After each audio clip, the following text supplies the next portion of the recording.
Let me give an example. There was this two couples from Medina during the Salaf. Their name was Farooq and Saliha. Okay, they got married, and after few months, there was a call for fi sabilillah, that is for jihad, fighting in the way of Allah subhanahu wa ta'ala. And this man, he leaves the wife, giving her 30,000 dinar. How many dinar? 30,000 dinar. If you calculate 30,000 dinar, it is around 15 to 20 million rupees. 20 to 30 million rupees. It's more than that, in fact.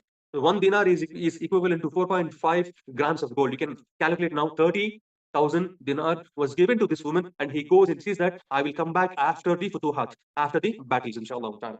He goes 3 months, 4 months finished, he couldn't come back.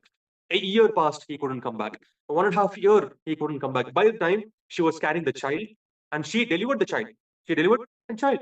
And after 2.5, 3 years, a man comes to her and says, I saw your husband in the battlefield. I saw him falling down and he injured himself. So we don't know when he's going to come back.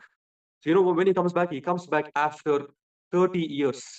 He comes back after 30 years. By the time he comes back to Medina after 30 years, the first thing what he used to do is, and this is from the Sunnah, and this is a forgotten Sunnah. What is a forgotten Sunnah? The Sunnah is that whenever a person goes on traveling and comes back to his hometown, before he goes to the house, he prays 2 rakah in the masjid. This is Sunnah, subhanAllah. So this man, he goes to the masjid and he finds many ulama in the masjid making many halaqat, and he attends some of the halaqat, he hears some of the durus, and he goes back to the house.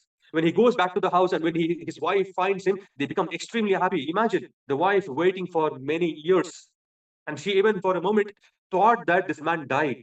And when she meets finally, they share a lot of memories and they become extremely happy. And he asks, where is my son? Where is my son? He asked her, where is my son? She asked, did you go to the masjid? Did you go to the masjid? Yes. Did you find any ulama there? He said, I found many ulama. Among them, I found an alim whose halaqah is many people in the halaqah, in that group. And his name was Abdulrehman. His name is Abdulrehman. And she kept quiet. And the man asked her, what did you do with that money which I gave you, 30,000 dinar? She says that, let me ask you a question. The question is that, what will you do to become a scholar like that Sheikh Abdulrehman, The man, he says that I would spend more than 30,000 dinar to become like that Sheikh Abdulrehman. Then she says, and that Abdulrehman is your son, and I spent the 30,000 dinar for his knowledge. And this father becomes extremely happy, subhanAllah. And that woman who brought up the child was alone, single. Look at this.